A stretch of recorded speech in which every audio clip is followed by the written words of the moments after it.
Hello students, मैं my self doctor Akhilesh Kumar. आज हम इनऑर्गेनिक की सेकंड यूनिट स्टार्ट करेंगे।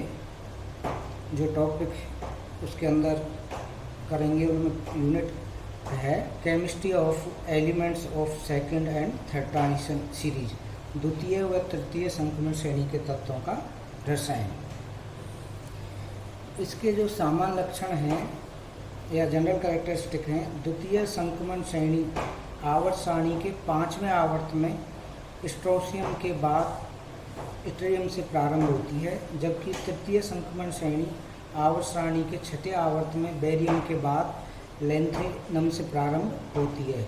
इस श्रेणी में 4f कक्षक भी आ जाते हैं। इस कारण लैंथेनम के बाद 14 तत्वों को इसी श्रेणी में रखा गया है, जिसके तत्वों में 1 से लेकर 14 f इलेक्ट्रॉन होते हैं। लैंथेनम के बाद आने वाले 14 तत्वों की इस श्रेणी को लैंथेनाइड कहा जाता है और संक्रमण तत्वों को तृतीय श्रेणी के स्वरूप को बनाए रखने के कारण इन लैंथेनाइड तत्वों को आवर्त सारणी में नीचे पृथक स्थान दिया गया है। इस कारण तृतीय श्रेणी में लैंथेनम 57 तत्व के बाद सीधे एफनियम 72 नंबर का तत्व आता है।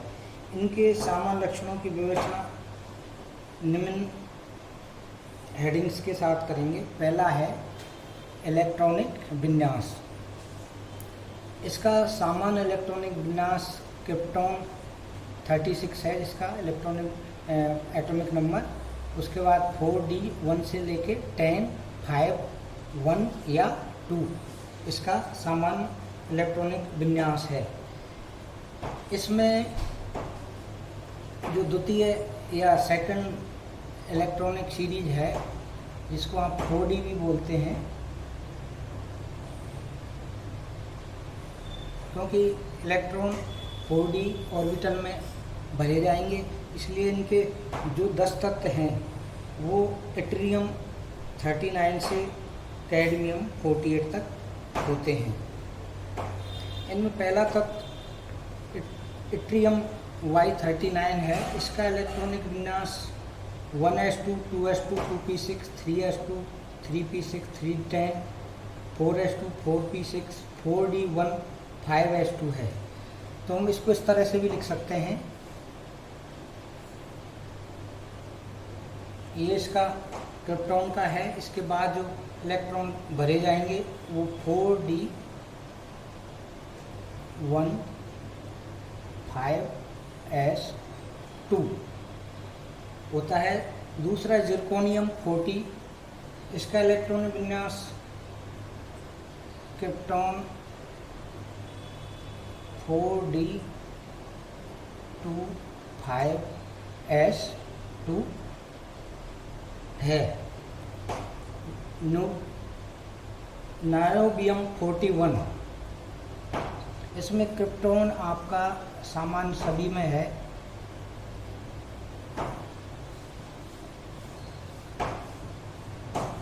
इसको सामान्य रूप से सभी के साथ लिखना है और उसके बाद D और S इलेक्ट्रॉन की स्थिति को अपने को प्रदर्शित करना है।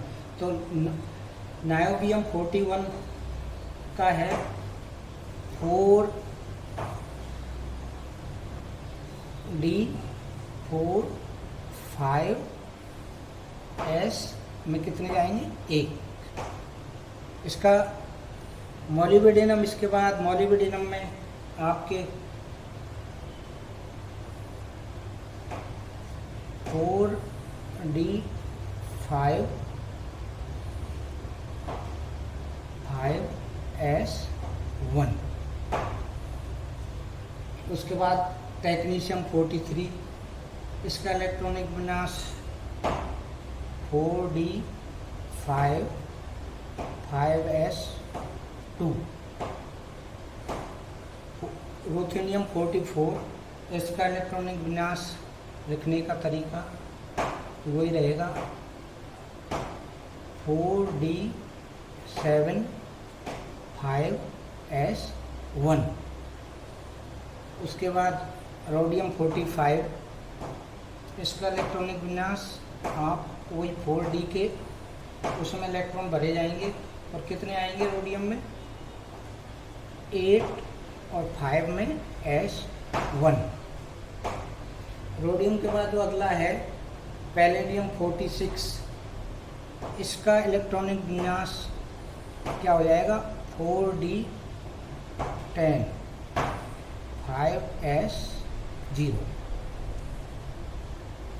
उसके बाद है सिल्वर Ag47, इसका इलेक्ट्रॉनिक विन्यास है 4d10 5s1। और जो इसका लास्ट है 4d सीरीज का कैडमियम 48, वो एक क्रिप्टॉन 4d10 और 5s2।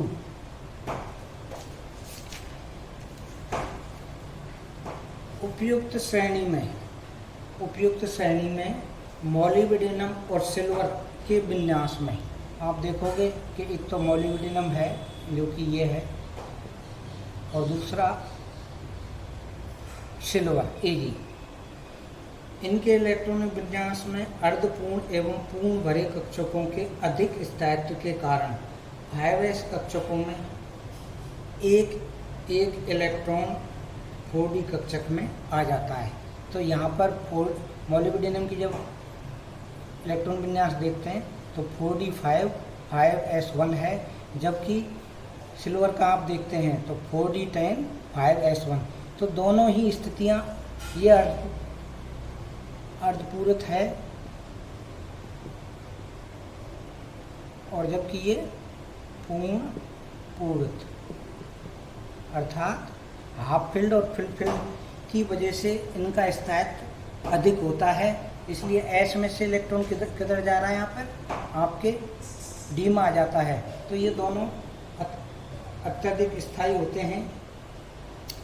इन दोनों जो 4d सीरीज है इसमें आपके थोड़ा सा पैलेडियम का भी डिफरेंट है कि D में 4d10 और जबकि S में क्या एक भी इलेक्ट्रॉन नहीं है। तो ये भी पूर्ण पूरक का स्थायित्व अधिक होता है, इस वजह से इसका वो ज़्यादा स्थायी होगा।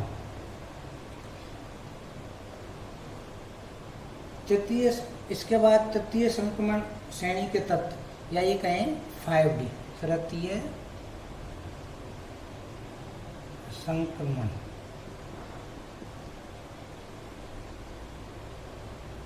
श्रेणी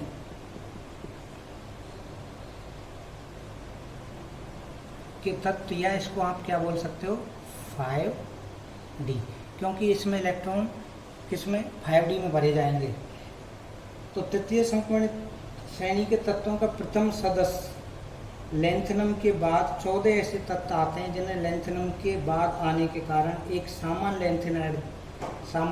लेंथेनाइड दिया गया है। यदि आवर्त सारणी के सामान्य नियमों का पालन किया जाए तो लेंथेनम La57 के बाद के खाने में सीरियम 58 आना चाहिए। लेंथेनम की जब इलेक्ट्रॉनिक विन्यास देखते हैं La का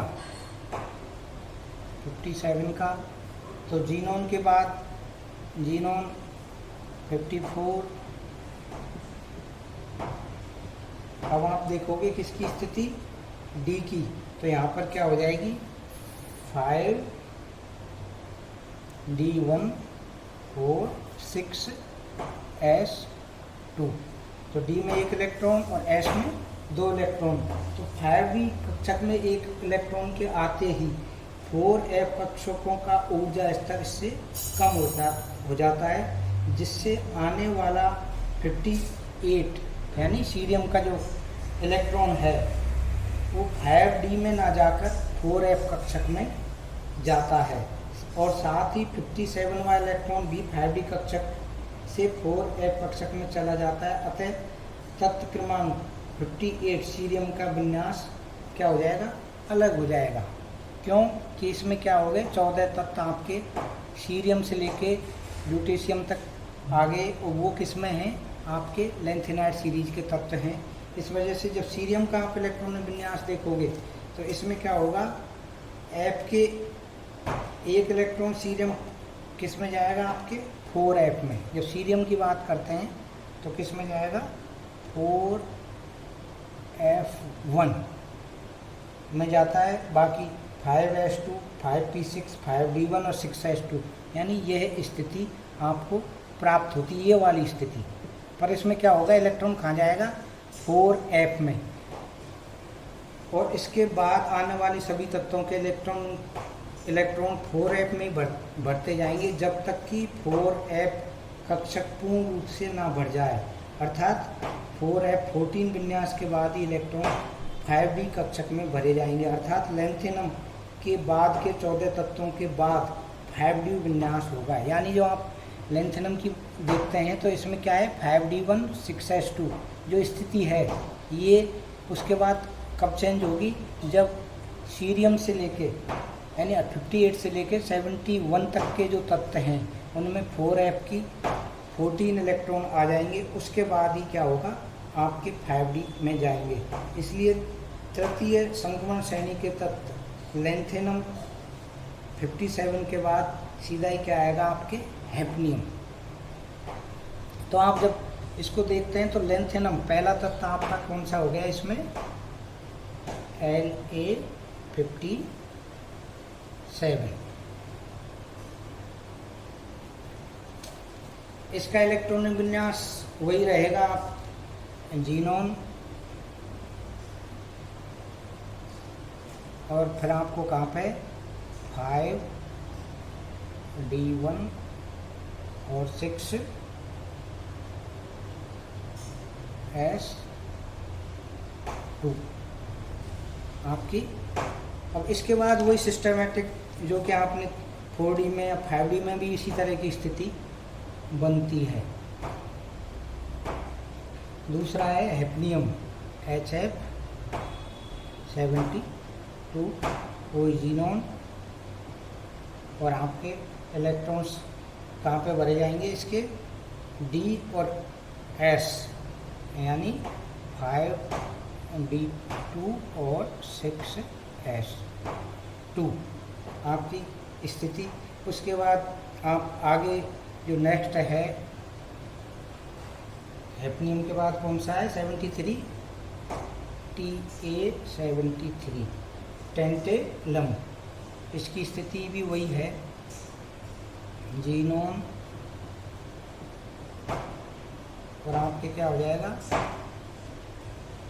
4f, ये तो आपका भरा हुआ है, और ये क्या हो जाएगा आपके 5d3 6s2 यानी यहाँ पर आपके जो यहाँ 57 थे 14 इसमें इलेक्ट्रॉन ऐड हुए तो यहाँ क्या हो गया, ये भी 4f14 यानी 4f14 तो आपके ऑलरेडी भरा हुआ है।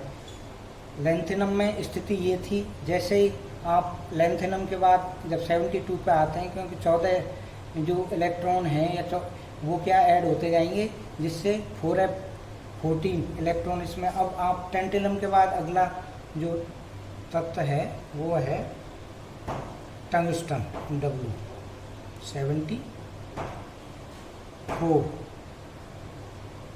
वही जीनोन। फिर आप इसके बाद क्या करोगे, 4f14 तो रहेगा ही, 5d4 और 6s2 इलेक्ट्रॉन भरे जाएंगे। टंगस्टन के बाद अगला जो तत्व है वो है रीनियम 75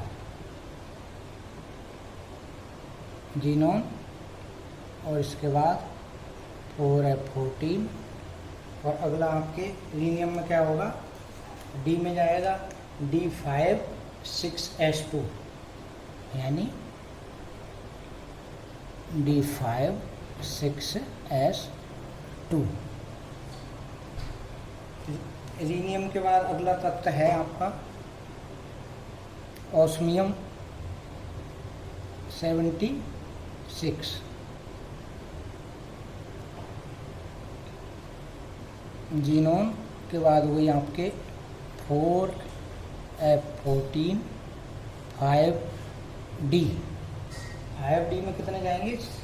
आपके इलेक्ट्रॉन की स्थिति है वो होगी 6 और 2। अगला आपके ऑस्मियम के अगला है IR इरिडियम 77। इसकी स्थिति भी बिल्कुल ज़्यादा चेंज होने वाली नहीं है। 4F14 5D7 6S2। इरिडियम के बाद प्लेटिनम PT78, जीनोन, और इसके बाद आपके 4F14 5D9 और 6S1। प्लेटिनम की इलेक्ट्रॉनिक विन्यास में एक साथ आपके D8 के बजाय D9, तो एक S में से इलेक्ट्रॉन कहाँ पे आ गया? D में। नेक्स्ट है गोल्ड AU79 4F14 और 5D10 6S1। और इसका जो लास्ट है तत्व 5D का मरकरी 80। इसका इलेक्ट्रॉनिक विन्यास वही जीनोन तब तो कोई सिमिलर रहेगा। 4F14 5D10 और 6S2 इलेक्ट्रॉन होते हैं। इस प्रकार संक्षेप में कहा जा सकता है कि द्वितीय संक्रमण श्रेणी के तत्वों का इलेक्ट्रॉनिक विन्यास क्रिप्टॉन 4D 1 से 10 5S2 होता है, जबकि लेंथेनम के अतिरिक्त तृतीय संक्रमण श्रेणी के शेष तत्वों का सामान्य इलेक्ट्रॉनिक विन्यास, यानी इसका जो सामान्य इलेक्ट्रॉनिक विन्यास है 5D या तृतीय संक्रमण श्रेणी का क्या हो जाएगा? जीनोन और 4F14 5D 1 से 10 और 6S1 से 2 इलेक्ट्रॉनिक विन्यास होता है।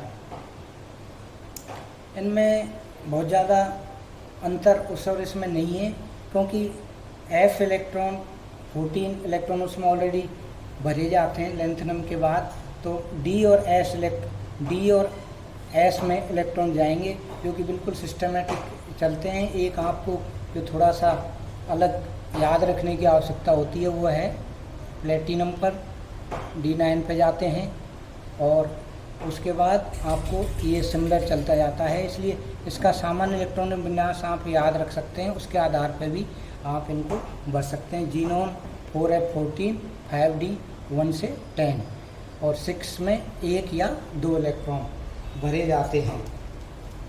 इनके जो और सामान्य लक्षण हैं वो एक दूसरा सेकंड है धात्विक गुण।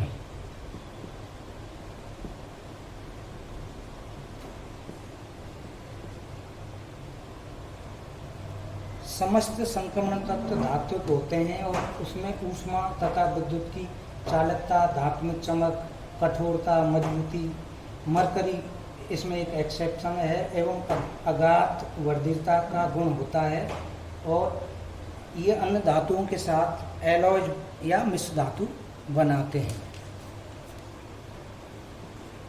अब अगले जो इसके जनरल कैरेक्टरिस्टिक हैं वो नेक्स्ट क्लास में पढ़ेंगे। धन्यवाद।